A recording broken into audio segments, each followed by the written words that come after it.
that where we are made aware of a building that poses an immediate risk, we've taken immediate action.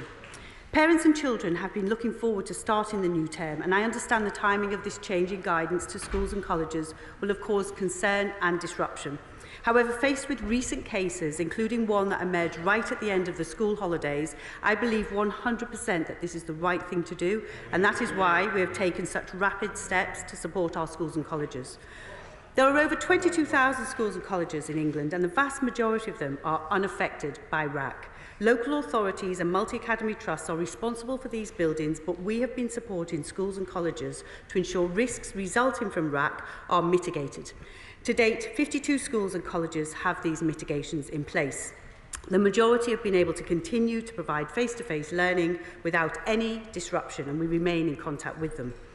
Last week, we advised a further 104 schools and colleges to take spaces that are known to contain raac out of use if they have not already done so. The majority of these settings will remain open for face-to-face learning on their existing site because only a small part of each site is affected.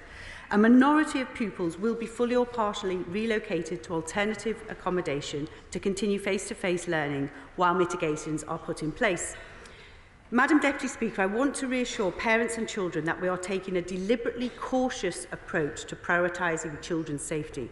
Because of our proactive questionnaire and surveying programme, we have a better understanding of where raac is on the school estate than in most other countries.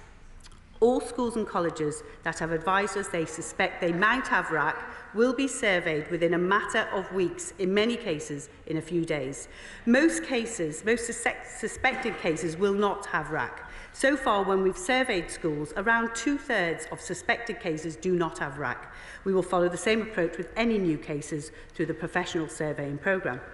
The vast majority of schools will be unaffected and children should attend school as normal unless parents are contacted by their school.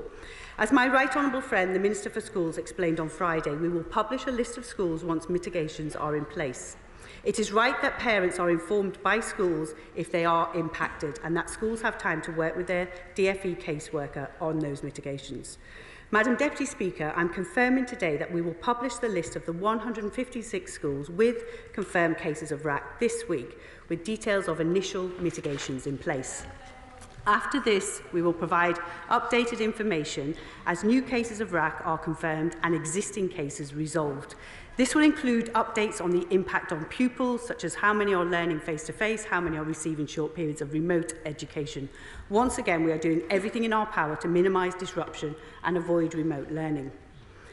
Madam Deputy Speaker, I must thank the professional response of leaders, teachers and support staff in the sector who have acted swiftly to deliver contingency plans. Each impacted school and college has a dedicated caseworker to help implement a mitigation plan. This could include other spaces on the school site or in nearby schools or elsewhere in the local area until structural supports or temporary buildings are installed. We have increased the supply of temporary buildings, working with 3 contractors and accelerated the installation of these. We have the support of our leading utility companies to ensure that these classrooms can be opened. In a small number of schools with confirmed raac, disruption to face-to-face learning has usually lasted a matter of days. In terms of funding, as the Chancellor has said, we will spend whatever it takes to keep children safe. This includes paying for emergency mitigation work to make buildings safe, including alternative classroom space where necessary. Where schools need additional help with revenue costs like transport to other locations, we are actively engaging with every school affected to put appropriate support in place. We will also fund the longer-term refurbishment or rebuilding projects where these are needed to remove raac. Professional advice from technical experts on raac has evolved over time. Indeed, the question of how to manage its risks across all sectors has spanned successive governments since 1994. My department alerted the sector about the potential risks of raac in 2018 following a sudden roof collapse at a primary school. We published a warning note with the Local Government Association which asked all responsible bodies to identify any properties constructed using raac and to ensure that raac properties are regularly inspected by a structural engineer. In February 21, we issued a guide on how to identify raac, concerned that not all responsible bodies were acting quickly enough. In 2022, we decided to take a more direct approach. We issued a questionnaire to responsible bodies for all 22,000 schools to ask them to identify whether or not they had or suspected raac. Responsible bodies have submitted responses to the questionnaire for 95% of schools with blocks built in the target period. In September 22, we started a programme where DfE sends a professional surveyor to assess whether raac is present. If raac was present, the previous DfE guidance was to grade it as critical or non-critical and only take buildings out of use for critical raac cases. Such was the level of our concern, however, that I asked officials to seek evidence of risks, including to non-critical raac. It's because of this proactive approach that we discovered details of 3 new cases over the summer, where raac that would have been graded as non-critical had failed without warning. The first of these was in a commercial setting. The second was in a school in a different educational jurisdiction, and in this instance, the plank that failed remained suspended, resting on a steel beam. As the plank was fully intact, the DfE engineers were able to investigate the situation. In their professional judgment, the panel affected would have been previously rated as non-critical, but it had failed. Ministerial colleagues and I were already extremely concerned. Then a third failure of raac panels occurred at a school in England in late August. This was a panel that had been previously graded as non-critical. Because children's safety is our absolute priority, and it was right to make the difficult decision to change our guidance for education settings so that areas previously deemed to contain non-critical raac are now being closed. Madam Deputy Speaker, I want to set out why we are taking this more cautious approach with the education estate in England. Professional guidance is clear that wherever raac is found, it needs to be monitored closely.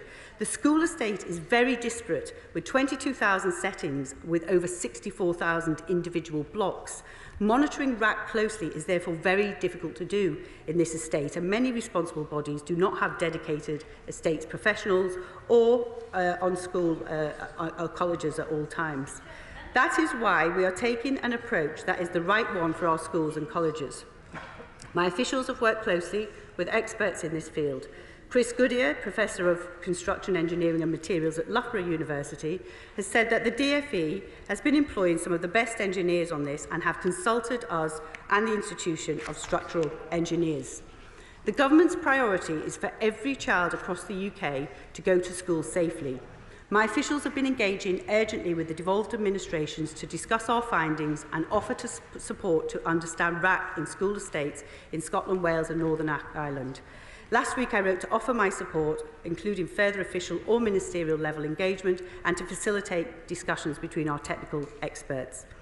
I'm aware that this policy change occurred during recess, and therefore I was not able to notify the House in advance.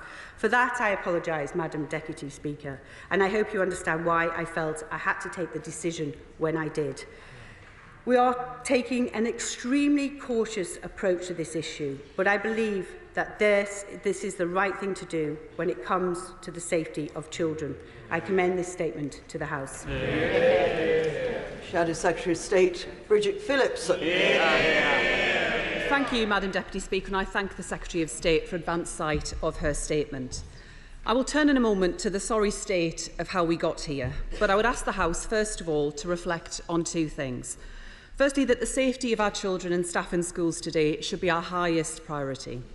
And while the voices of children are rarely heard in this place, it is their welfare, their hopes, their fears, which should be uppermost in our minds today. And secondly, that the mark and measure of each of us as politicians is our willingness to take and to accept responsibility.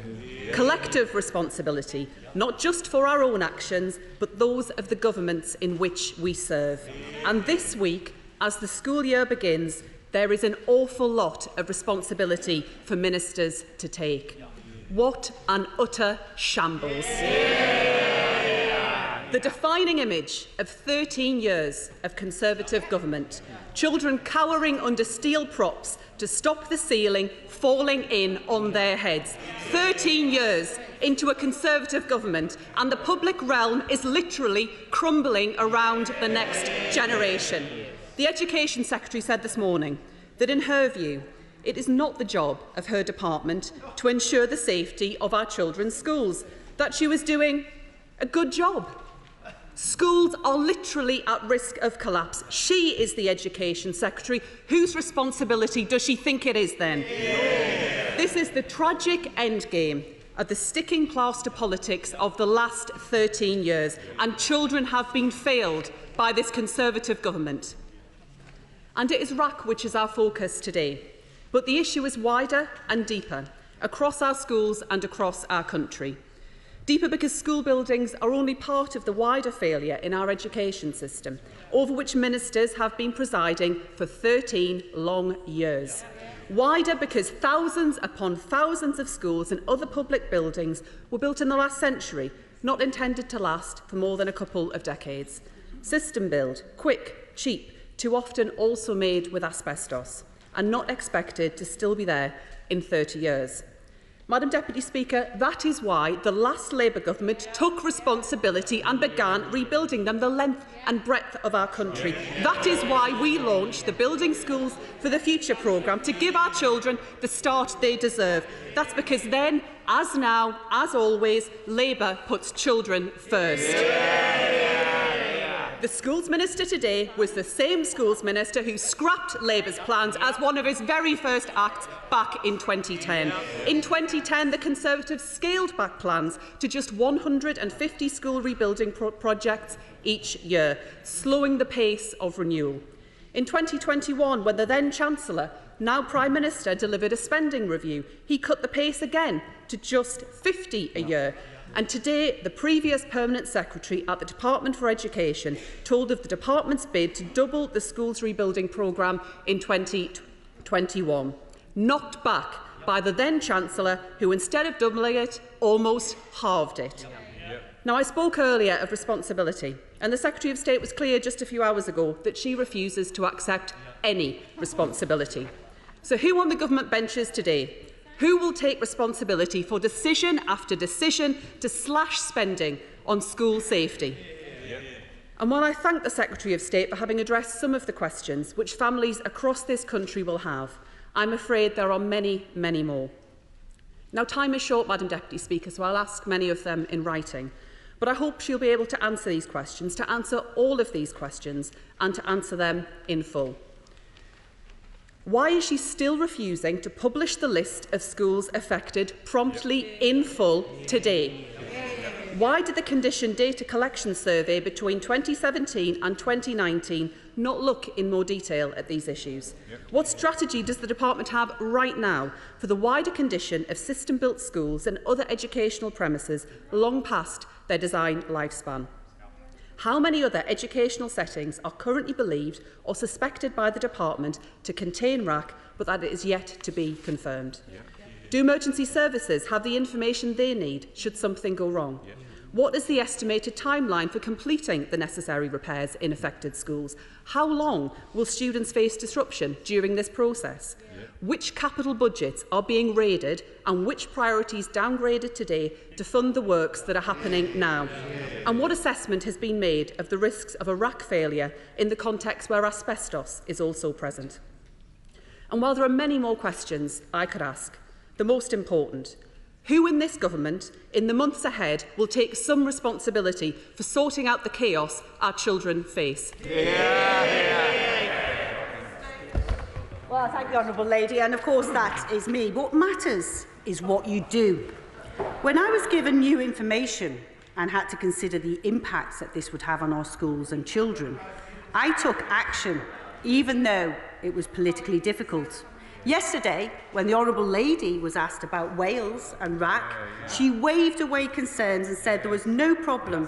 Why? Because it's a Labour government with Labour policies. Today, 2 schools closed in Wales just as they start their surveying programme, a surveying programme that we started in March 2022. One is taking decisions and being honest with the public. One is trying to score political points. I answered the lady's question. The information will be provided this week. Order. That's enough. Secretary of State. Madam Deputy Speaker, I think I answered the lady's question, the honourable lady's question.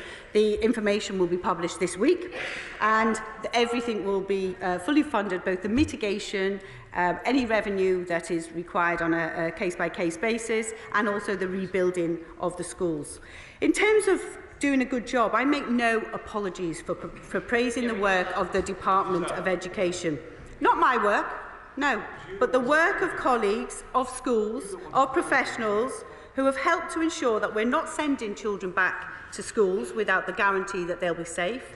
I've had teams working for weeks and all weekend to get porta cabins, to find alternative sites, to help put in place urgent mitigations. These people are doing a brilliant job, and I want to say my thanks to them, each and every one of them. Dame Maria Miller. Thank you, Madam Deputy Speaker. And my right honourable friend is absolutely right to put the safety of children first and to be very cautious about the approach she's taking. But I know from speaking to head teachers in my own constituency in Basingstoke that her department has been speaking to schools not just for weeks or months, but for years about raac in their schools and how to mitigate that. And one of my schools in Cranbourne in Basingstoke has already got a plan in place with her department on how that problem is going to be resolved. But the new technical guidance has thrown up 2 suspected cases of raac in my constituency. Could my honourable friend outline for parents how quickly those suspicions will either be confirmed or negated so the schools can continue to fully function in the future? Well, can I thank my honourable friend and also her local authority and her responsible bodies for responding to the questionnaire. 95% have done so, but that's why I'm really worried about the 5% that haven't. Those that have suspected cases, we will be surveying in the next 2 weeks, in the next few weeks, but we'll get to them probably in the next 2 weeks. But at that point, most of those that are surveyed actually don't go on to have raac. About 2/3 of them go on to not have raac. But we want to know exactly where it is, and then we want to make sure that we mitigate completely all of those cases. Carol Monaghan. Madam Deputy Speaker, and I thank the Secretary of State for advance sight of her statement. Obviously, the safety of children is paramount and actions have to be taken urgently to resolve this situation. The Chancellor said yesterday we will spend whatever it takes to sort out this problem. Yet Treasury sources have admitted that there will be no new money to pay for the remedial work, with the cash instead coming out of the Department for Education's existing capital budget. So maybe she could give us some clarity on that. And given that the existing budgets are already extremely stretched, what discussions is she having with Treasury colleagues to access additional funding? She's mentioned the devolved administrations, and clearly this is something that is affecting buildings across the UK. The Scottish Government's budget has already been cut, so can she confirm that there's going to be additional funding for the devolved administrations to carry out the remedial work that will have to take place in these jurisdictions? The Sunday Mirror has reported that up to 7,000 schools could be at risk but have yet to be assessed. And a National Audit Office report in June found that 38% of English school buildings had passed their recommended raac lifespan. This means that there are around 700,000 children in England being taught in schools that require major rebuilding. Now, she's mentioned the questionnaire that's been sent out to 22,000 schools. Can she give some clarity about the responders? What expertise do they have in order to make the assessments that she is referring to? It would be good to know, given the figures I've just quoted, the number of schools affected in the hundreds seems unrealistic. So can we get a more realistic figure of the number of schools that are likely to need work done to them? And finally, can she guarantee that children in schools that have not been closed are absolutely safe to return to lessons? Hear, hear. Thank the Honourable Lady. And I do notice, I don't know whether we can believe everything we read in the press, but I do read in the press that Scotland are not planning to close schools with raac in concrete, which I think is a bit worrying. And we will continue to share technical information with our counterparts, and we have offered meetings of that. When you get new information and new evidence, you need to sometimes take a new approach. That's the decision that I took very recently, and it's a decision that I think is the right decision, and I would be very happy to work with her and her colleagues to share more information.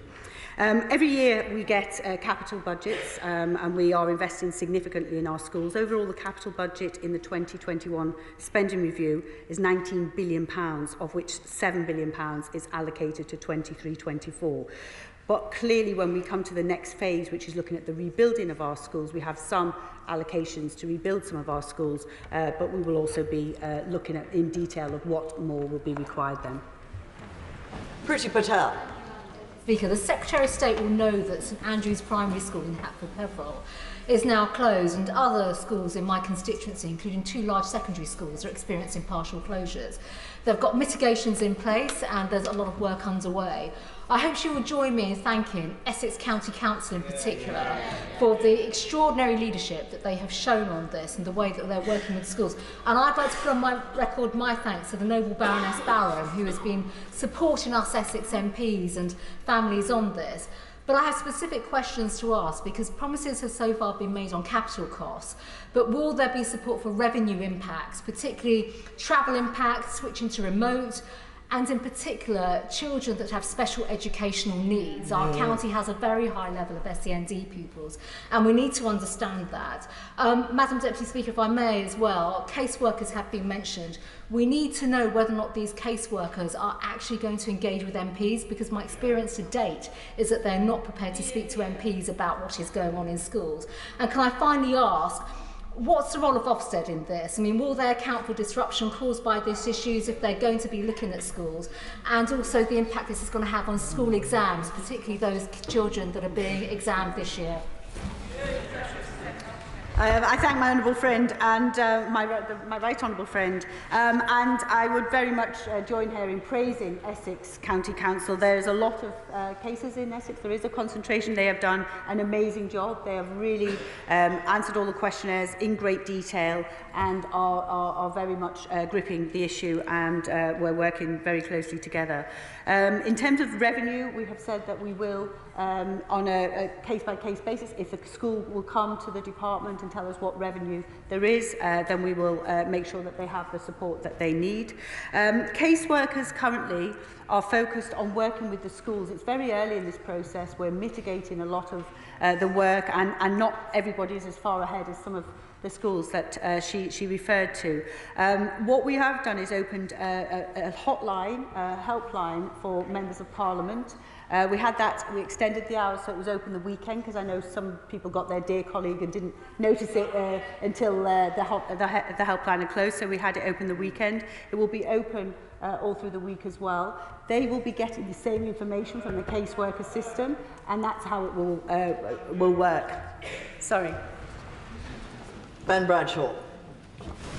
When the Prime Minister, as Chancellor, slashed the school's repair budget, despite being warned of the danger to children, how big a factor in that decision was the fact that neither he nor most of the Conservative cabinet actually used state schools for their own children?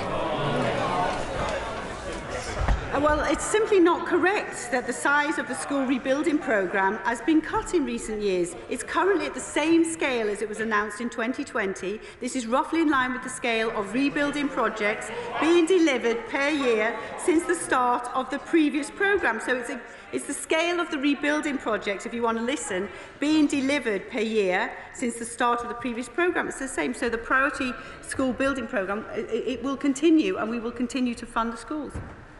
Sir Julian Lewis. Thank you for calling a state-educated Conservative member, Speaker.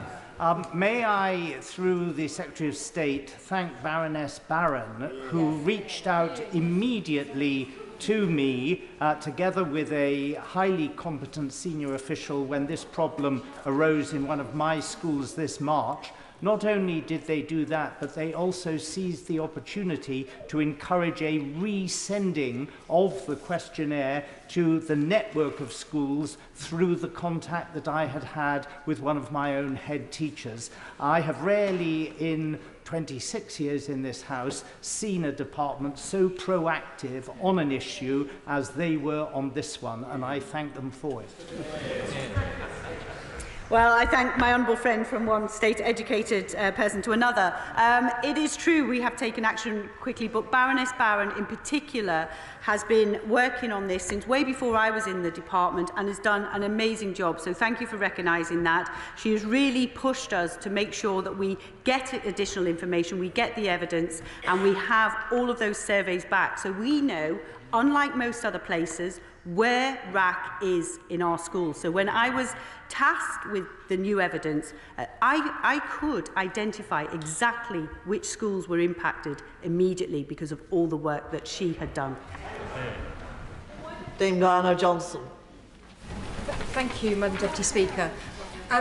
As we've heard already that the capital budgets for this year are going to be raided to pay for the government's failure and incompetence over the last 13 years in maintaining and rebuilding our schools, can the Minister just explain to me what will happen to schools like Hall Road in my own constituency, desperately in need of a rebuild? Will it actually get the rebuild now? And if, just finally, if the Minister's really short of cash in her department, perhaps one option might be to bring in a swear box to raise a few votes. I thank the honourable lady for her joke, but as a Scouser I have a bit of a higher bar, I think. But it's not, in addition to our targeted work on raac, we have continued to invest in improving the condition of the school estate with over 15 billion allocated since 2015, including 1.8 billion committed for 23-24. That's informed by the consistent data on the condition of the estate. By the way, the Labour programme, which was absolutely scathing reports about it, didn't even look at the condition. It was not a factor or a criteria. On top of this, we will transform 500 schools through our school rebuilding programme. So we will still be continuing with the school rebuilding programme, prioritising those buildings in the poorest conditions and those with evidence of safety issues. John Redwood. Will individual schools have direct access to the money and to the temporary accommodation if they need it? And will every local education authority make an urgent statement about their role in commissioning the schools in the first place and in maintenance where they are responsible? I thank the honourable gentleman. And the reason we have put a caseworker in place is so that each school can work with a caseworker and to make sure they get access to the temporary accommodation that we have already secured, and also the company that can do the propping, which we've already secured, or if there's additional surveying required as well. And in terms of the local authorities, we're working very closely with the local authorities, but what I would like to take this opportunity to do is to urge those 5% who have not responded to the questionnaire to please respond to the questionnaire. It's more important than it ever was. Christine Jardine. Thank you very much, Madam Deputy Speaker. I thank the Secretary of State for her statement, but would urge her to do two things. First, to impress on the Prime Minister that this is a national scale problem which will reach across all departments, as we know that there are other public buildings that will have been affected.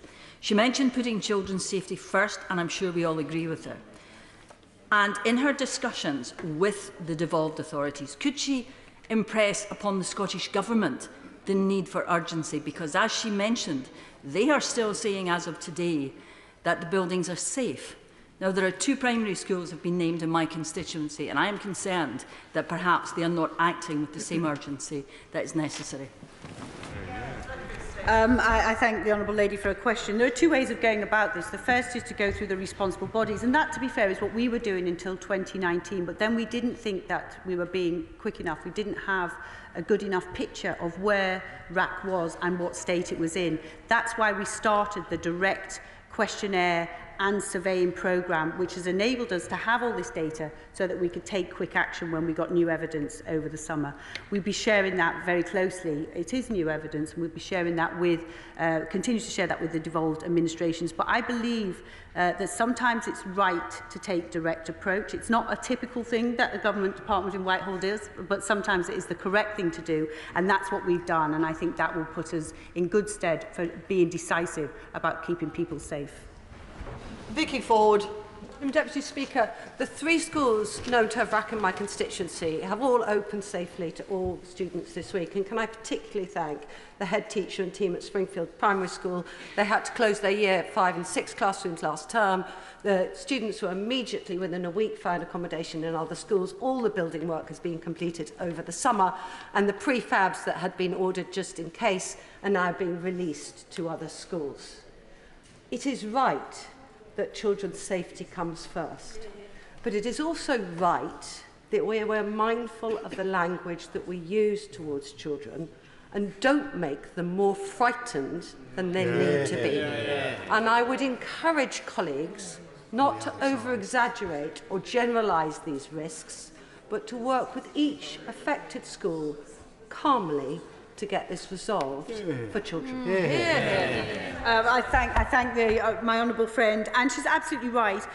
This is a proactive thing that we're doing. We have the information, we have the skills and the people who are going to support us.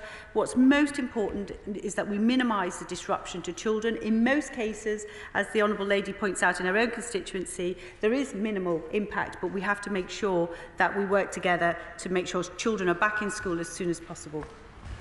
Stephanie Peacock. Thank you, Madam Deputy Speaker. I was a teacher in a secondary school when their building schools for the funding was cut by the Conservative-led government in 2010. Has the Department of Education carried out an assessment comparing schools that had their BSF funding cut with those that have raac concrete? Yes, I have, in fact, and it wasn't very many, because there's 2 things that you need to know about the Better School Future. The first was it wasn't based on condition, and the second is it didn't include a single primary school. Now, a lot of the schools that we've identified, 156, are primary schools. In terms of the building schools for the future, and I wasn't involved then, but I have looked in great detail of it, because I remember it growing up in Knowsley. The schools that were built that didn't contain a single classroom wall, known locally as the wacky warehouses, cost a fortune, cost millions to put right afterwards. And the James Review is something I would point the honourable lady to, because that is pretty scathing about a programme that was bureaucratic, failed to deliver. I think it delivered 180 schools, wasn't built on condition, and built wacky warehouses in Knowsley. Sir Bernard Jenkin. Deputy Speaker, as the MP with 8 identified schools with raac issues and 2 others under investigation, more than I think in any other constituency, can I thank her for her exemplary statement, which was perfectly rational and demonstrates that she personally has certainly taken her responsibilities despite the political dangers she's put herself into. But can I just ask about the caseworkers?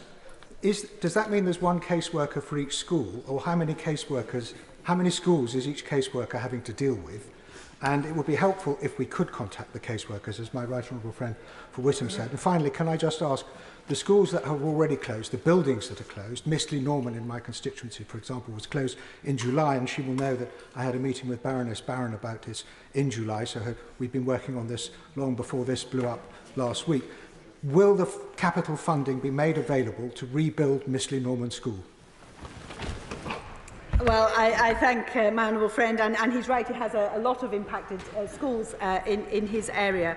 In terms of the capital funding, I think the Chancellor was very clear that we will do whatever we need to keep children safe.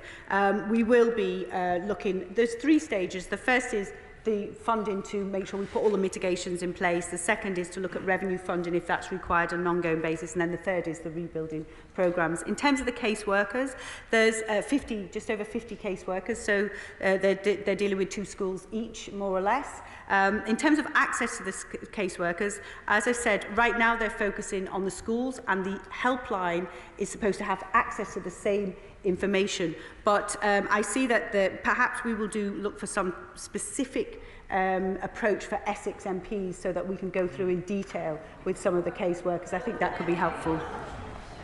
Thank you, Madam Deputy Speaker.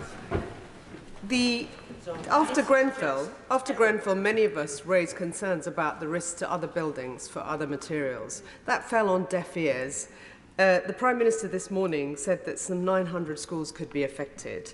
There were warnings many years ago to the government, and they fell on deaf ears. Can the Secretary of State explain to the British people, parents who are rightly concerned about whether their schools and their kids could be affected, that their children are going to be safe, and she is going to put the support and resources that are needed urgently to respond to this crisis that is made in the hands of her government because of negligence and incompetence?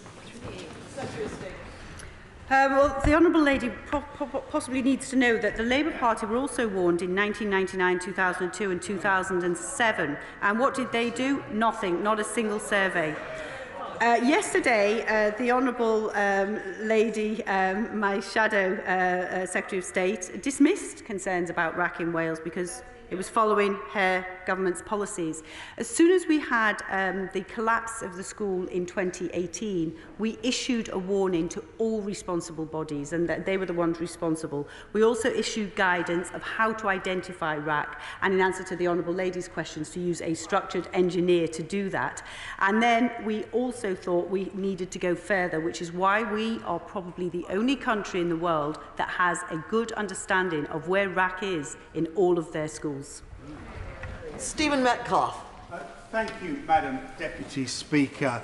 This is obviously a very serious issue, but can I just say that when I was talking to the Chief Executive of a large multi-academy trust over the weekend, or at the end of last week and over the weekend, he said the government had absolutely made the right decision in the guidance that they have given. Now, we, as we've heard, are particularly affected in Essex. I think about half the schools are in Essex. Indeed, Madam Deputy Speaker, I believe you are very concerned about 6 schools within your own constituency. And while we are working through these, one of the issues that has been raised with me is this ongoing issue of funding. I know you've already addressed it. I know the Secretary of State has already addressed this. But can she again confirm from the dispatch box that any additional revenue costs, reasonable revenue costs, will be met, so that budgetary concerns will not be a barrier to delivering face-to-face education that our children so richly deserve?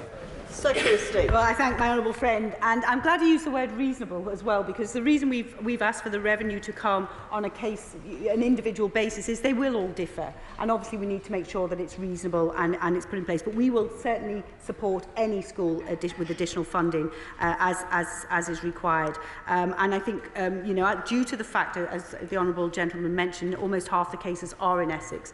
I think it probably warrants setting up a working group with the Essex MPs so that we can work through in great detail.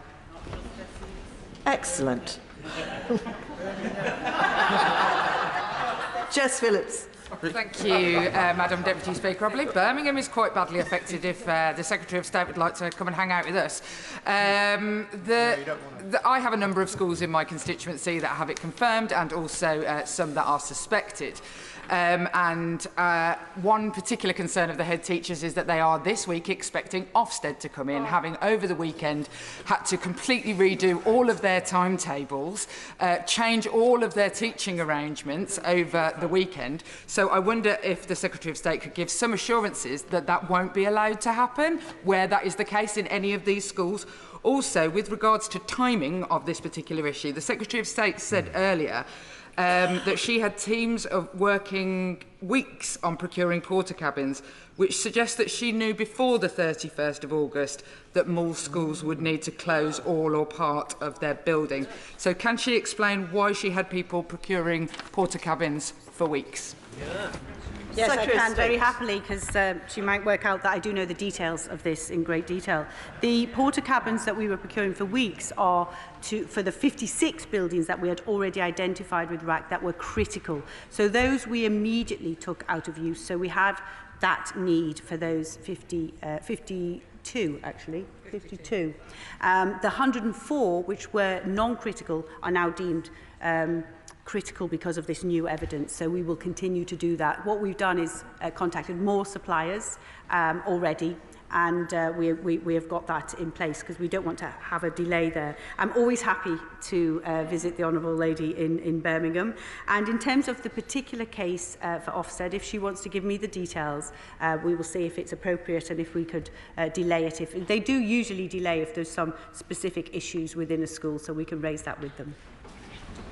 Anna Firth. Thank you, Madam Deputy Speaker. Putting the safety of children first is obviously right, but the Secretary of State will know that Kingsdown School, in my constituency in Southend, a special school, houses some of the most vulnerable children in Southend and indeed the South East, and is currently closed due to raac.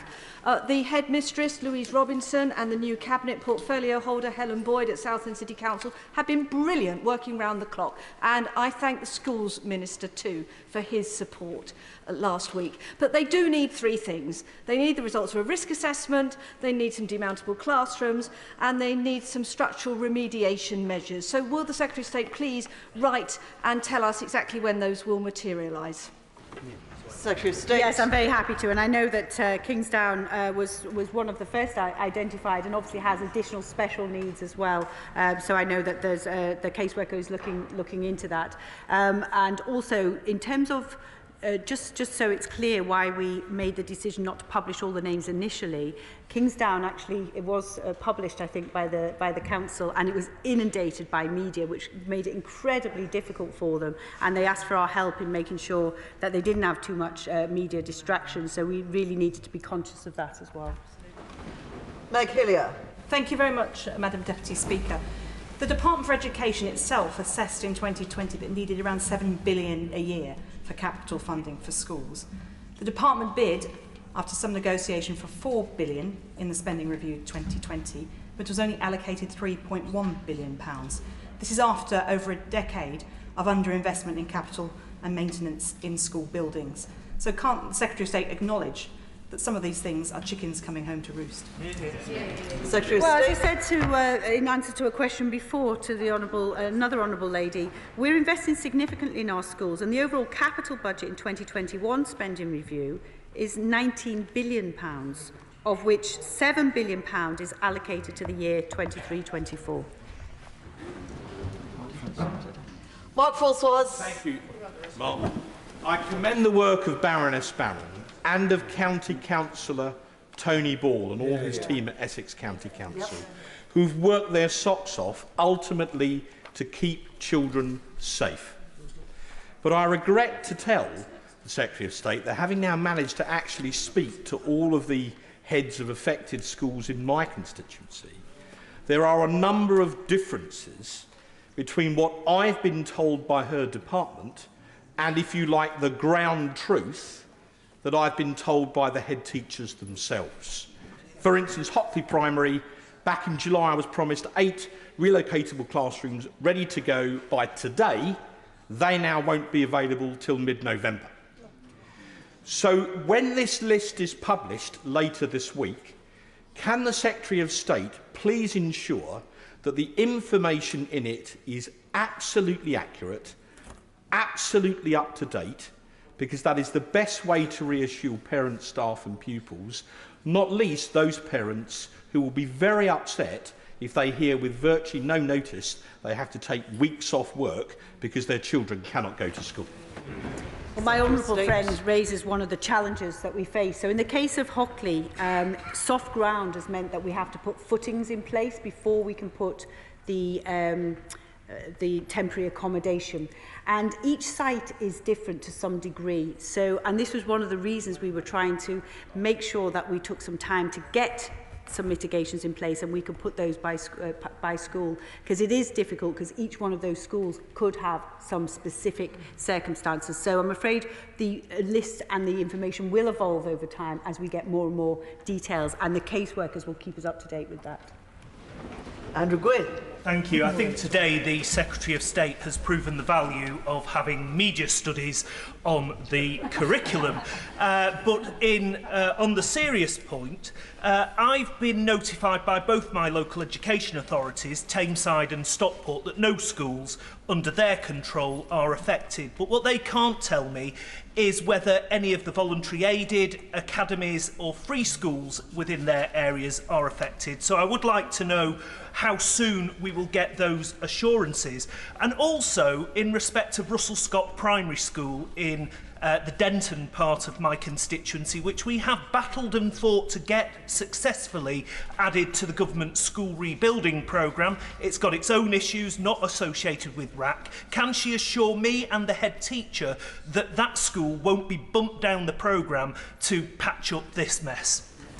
Secretary of State. Well, the honourable gentleman, if he has schools impacted in his area, multi-academy trust, they will have heard directly from us, and he should have a dear colleague with the details of those, and then he can contact the helpline to get more information if he wants. So thank him for his kind comments about media studies. I think it proves that's not what I did before I became a politician. But in terms of the building and the building schools for the future, it will be based on condition and need, but of course we will work with him and his school to tell him where they are in terms of the condition and need and whether they're prioritised. Sir Geoffrey Clifton-Brown. Thank you, Madam Deputy Speaker. The Secretary of State is absolutely right to prioritise the safety of our children and to close schools where necessary. Will she now give the House an assurance that those 600 priority schools will be surveyed as quickly as possible, and then we can move on to all schools and find out where raac is present in all schools and the appropriate remediations taken for every school that's got it? Secretary of State. Yes, and I'd like to assure my honourable friend that it is already below that number because we have been surveying every day, and we have contracted now 8 building surveying companies. We did have 3, we now have 8 to make sure that we have sufficient capacity to do that as quickly as possible. All the ones that are suspected, and as I said, most of them will not probably go on to be confirmed to have raac, but the ones that are suspected, we will be doing a survey, and we hope to get through them all in the next couple of weeks. Tim Lawton. Thank you, Madam Deputy Speaker. As one of the ministers who came into the DFE back in 2010, contrary to some of the claims being made by the opposition front bench, building schools for the future we found was hugely expensive, hugely bureaucratic, involving elaborate quangos, with most of the money being spent before a single brick had actually been laid, mostly built with PFI funding, saddling schools with interest payments for 30 years. How many of these schools may have been PFI funded, and who will pick up the remedial work bill for them? Secretary of State. The honourable gentleman reminds us all of the other legacy of the Building the Schools programme of the future, which was the PFI that probably they're still paying for today. The department has taken a different approach, and it's reduced costs by simplifying the design and construction, more standardisation of a design, economies of scale by offering central procurement, and we have reduced the cost significantly of each school. In terms of PFI, I will have to respond, get back to the honourable gentleman, because I don't know how many of these, if any, have any remaining PFI. Certainly not under our watch. Lynn Brown. Well, Madam Deputy Speaker, in Newham we have 8,363 children in temporary accommodation thanks to the government's housing policies. Shocking. That's more homeless children in one borough than in 3 whole English regions combined.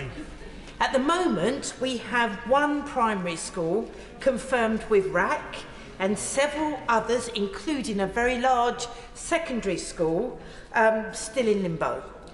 School closures may therefore be a problem for thousands of children who, as with COVID, will not have access to remote learning.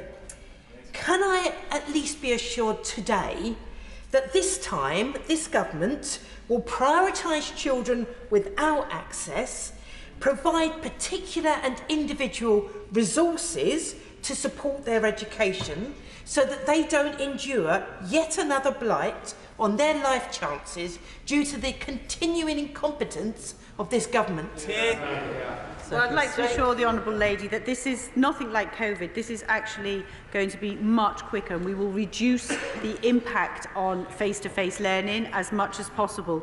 And of course, we will prioritise getting children back and making sure that they are in school. In terms of Newham, I'm sure the Honourable Lady is absolutely delighted because due to the reforms of the Conservative government, it is now one of the best performing areas in the country. Jack Brereton. Thank you, Madam Deputy Speaker. I'm not aware of any raac schools in Stoke-on-Trent, but we do have a number of schools with wider, serious structural and safety issues, particularly Trentham Academy in my constituency, which we hope to be included in the school rebuilding programme, but was stopped because of the PFI agreement. So will my right honourable friend ensure that, just as with all the raac schools, that we assess schools for wider structural and safety issues, and that we also look at how we can ensure that schools that are part of PFI agreements, that they can have those issues addressed as well?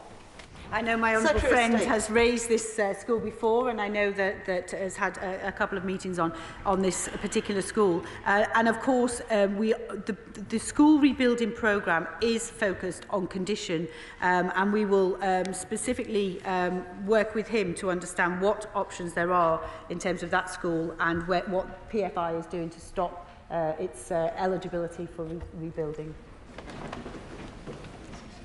Maiden question. Sarah Dyke. Madam Deputy Speaker, children in Somerset have gone back to school and are going back to school this week in buildings which may collapse at any moment. At least 3 schools in Somerset and Frome may have this week concrete. Will the Education Secretary apologise for all the stress that this government has caused families because they have slashed repair bills and sat on their hands for months? Secretary of State. Well, I thank the Honourable Lady for her maiden question.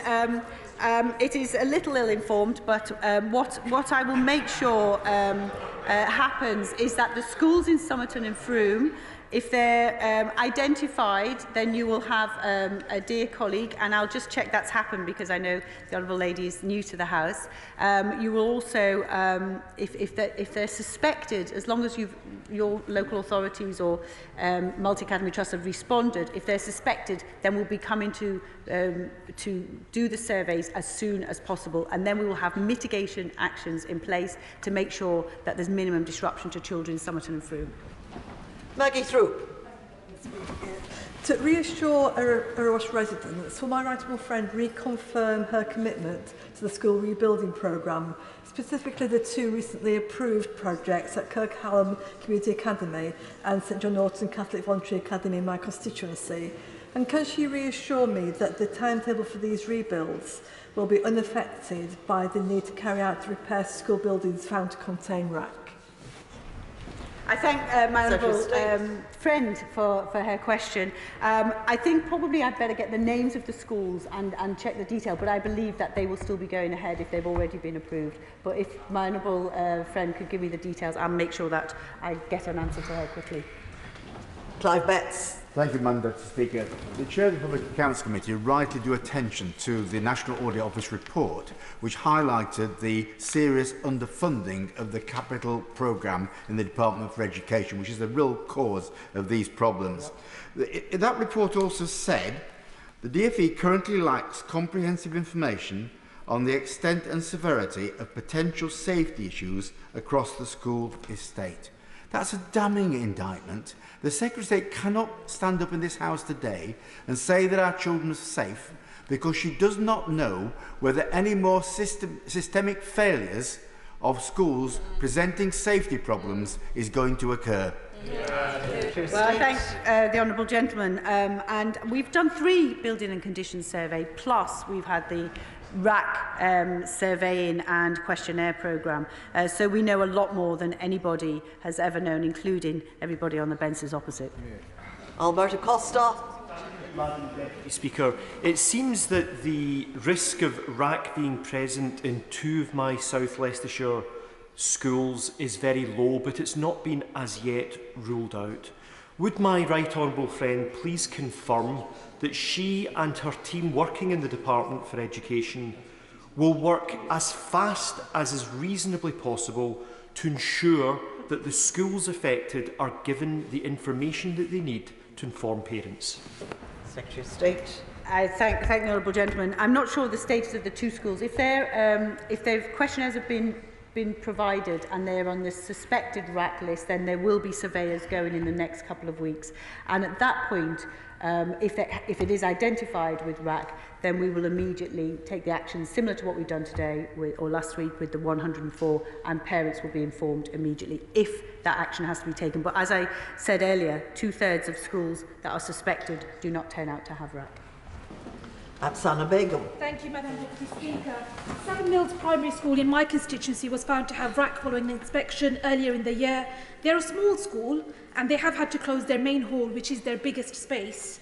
I visited the school last Friday and saw for myself the logistical challenges that the school leadership have had to overcome at such short notice to ensure that they can deliver teaching, school lunches and physical education from other spaces.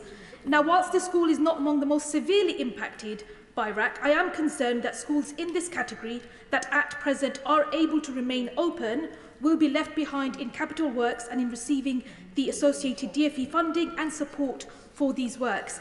Every school impacted by raac needs to be remedied as quickly as possible. So what reassurances and assurances can the Secretary of State provide that schools that are currently able to remain open will not have to endure disruption for a longer period of time because they may be deemed a lower priority? Well, it is our intention that all of the schools remain open as much as possible, and we expect most of them will. And I'd like to thank the head teacher and all the staff at her school because they've worked very quickly and they've really done a lot to make sure they move things around within the school system so that they can keep children learning, and they've been a bit flexible. In terms of disruption, if there's disruption that is either incurring costs or they wish to access temporary accommodation or other costs, then they can talk to the Department for Education and see if they are eligible for that programme. Order. We have a problem on time here this afternoon because we have a great deal of business to get through later today, and I'm aware that more than 30 people are still trying to catch my eye to ask a question. Normally, I would allow a statement to run for an hour. I will not curtail this statement after an hour because I appreciate that every member who is here has a specific problem to bring to the Secretary of State. But I would ask, please, for short questions, and that will then allow the Secretary of State to give short answers. We've done all the political bits, so we don't need any more of that. Just the questions and the answers, please. Ian Liddle-Granger. I will be short. Multi-academy trusts, I'm not getting in touch with MPs. Secretary of State, could you please make sure they do? I have two that are not in my constituency. Which brings me another problem. The Minister of State is aware that Haygrove School in my constituency is a brand new building, which is now being condemned, basically. The problem is, people think it's the cement. This building is 2 years old. I'm afraid, Secretary of State, decisions need to be made now about the building to be redone as soon as possible. Secretary of State. Thank my honourable friend. He should have the details of schools in his constituency and a dear colleague, and he can phone the helpline and get information on those schools. But in addition to that, I'm sure the schools would appreciate my honourable friend getting in touch. If there's any difficulty with that, I'll be very happy, or my honourable friend, the schools minister, will be very happy to help him. Justin Matters. Thank you, Madam Deputy Speaker. One positive from this farce is that we should see no more lectures from members opposite about us not fixing the roof when the sun was shining. But what I want to ask is how detailed and accurate is this list going to be when the Secretary of State produces it? I say that because on Friday night she emailed me saying there were no schools in my constituency affected. There was one that may be a possibility, but then on Sunday I heard from a head teacher who's had to make arrangements because raac had been discovered in their school. So the Secretary of State is telling me that there's none in the constituency that have got a problem, but I know for a fact that information is incorrect. So can she be giving us an assurance that when this list comes out, it is going to be 100% accurate? It's very difficult to assure 100% accuracy on a moving feast, but I will look at that case in question because we have caseworkers, a caseworker system, we've identified all the cases, and you should have the details of all the cases in your constituency on the dear colleague. If anybody hasn't got that, then please do contact myself and the schools minister and we'll check it out. Aaron Bell. Thank you, Madam Deputy Speaker. Could I thank the Secretary of State for coming today, giving such a measured and reasonable statement in these very trying circumstances. The timing is terrible, as she acknowledged, but it is right that we put the safety of children first. And could she confirm that the reason the timing is terrible is because new facts have come to light, and that is why we've had to make the decision we have? 100%. The new information, which came as late as towards the end of August, is what made us take a different approach. And I didn't want to do it. It's the last thing I wanted to do, but it was the right thing to do. Abina Al-Pongasari. Thank you. It's confidently confirmed to me that every school that has been identified with raac has been contacted by the government on what action to take. Secretary of State. Yes, I can confirm that those have been identified with raac, which was two types, either those with critical condition or non-critical condition, will have had action. We actually changed the action for the non-critical. Those that may be waiting are those that are in the suspected raac, that we will be doing surveys in the next 2 weeks. I'm not sure which, if my honourable friend or lady has a school in mind, but they could be in either one of those categories. Siobhan Bailey. Madam Deputy Speaker. The information I have from the Secretary of State is that there are no confirmed cases of raac in Stroud schools, but there are 3 schools who are taking surveys as a precautionary measure, and those surveys will be accelerated. Will my right honourable friend take this opportunity to reassure parents and schools, because sometimes if they listen to the media or to the opposition front bench, they'll think every school in the country is crumbling, which is absolutely not the case. And will she also talk to the department about making sure that head teachers get information ahead of the public and ahead of the media, because we know that hasn't happened always, and it's really important to families. My honourable friend makes an excellent point. To put into context the scale, there are 22,500 schools in the country. 156 have been confirmed with raac. Of those that are suspected that we will be going through the survey process, probably a third or less will be confirmed with raac. So it really is important that we put this into context. We've taken tough decisions, we've taken the right action, but the vast majority of parents, teachers and children will not be impacted by raac in our schools. Clive Efford. Thank you, Madam Deputy Speaker. What's been exposed here is how close the government were prepared to go to a catastrophe in one of our schools before they took last-minute action just before schools went back this summer. Now, a school in my constituency has had to close substantial parts of its buildings. And in a letter from the DfE following their discussions, it says, as officials discussed with the Trust, the immediate action should be treated as short-term measure, and you should already be developing a long-term plan for the remediation of raac panels in your building. Goes on in the next paragraph, please note that building survey in June 2023 was carried out as part of the DfE's raac assessment programme. As such, it should be considered in addition to, rather than in place of, any professional advice that you seek. So just exactly how is the government going to determine what it's going to pay for? What work will it accept? Will it be the professional judgment of the people that the schools engage? Or will it be the surveyors that from the 8 companies that the Secretary of State has just spoken about? How will these matters be resolved going forward? Because the devil in these things is always in the detail. Just before the Secretary of State answers the question, we're not doing very well on the short questions, are we? But of course it's up to members. It's up to colleagues. If the House decides it wants to be voting at midnight tonight, that's fine with me. But I think that it's probably not the consensus. So please, let's take some action now. And everybody look at what they've got written down and cut it in half. Secretary of State. I can confirm that RIC's registered surveyors are acceptable. Greg Clark. Thank you very much indeed, Madam Deputy Speaker. The Secretary of State knows that in July I met with the Minister of State when St James's Primary School in my constituency was found to have raac. The head teacher, Mr Tutt, and his staff and governors have done a heroic job in finding space for the children and having works during the summer to restore the classrooms. Will the Minister of State meet with me straight after this statement to confirm that they now pass muster so that the school can now reopen as planned? Secretary of State. Yes, I can confirm my honourable friend, my right honourable friend, is doing an MP meeting after this, but he can meet after that. And yes, they've done an excellent job, and I'd like to thank all the people involved in making sure they've taken the action they have. But we will, by the end of today, work with the honourable gentleman to make sure we know how it will get finalised. Alex Cunningham. Deputy Speaker, there are conflicting reports about William Cassidy Primary, St Michael's Secondary and Freddie Natras Primary, which the Secretary of State told me in her letter may have this dodgy concrete. She says it could take weeks to survey them, but Stockton Council say no schools in the borough are affected and all remain open. How can school leaders reassure parents and the children themselves that they're safe in school when there is such conflicting information? And who is right?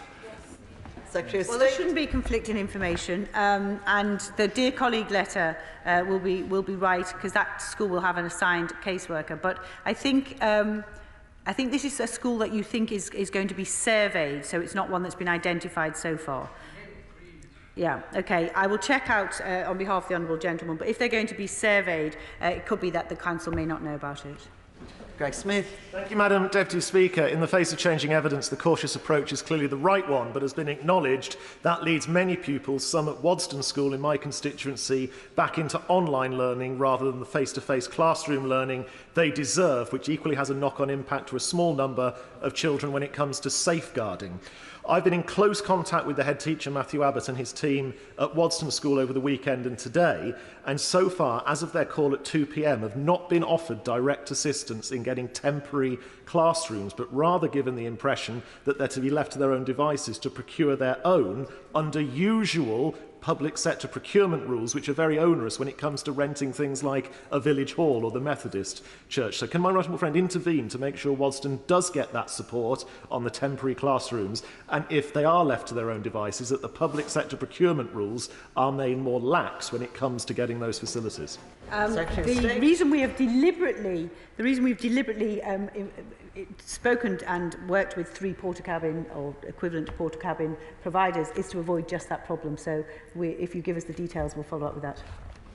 Stella Creasy. Thank you, Madam Deputy Speaker. I fear that the Secretary of State will rue her boasts about her good understanding as a hostage to fortune to what's going on today. Late on Friday evening, she wrote to me to say that Walthamstow School for Girls was being surveyed for suspected raac. This was a source of deep frustration to my local authority, who, when in 2018 saw that there were problems with national incidents, spent their own money surveying every school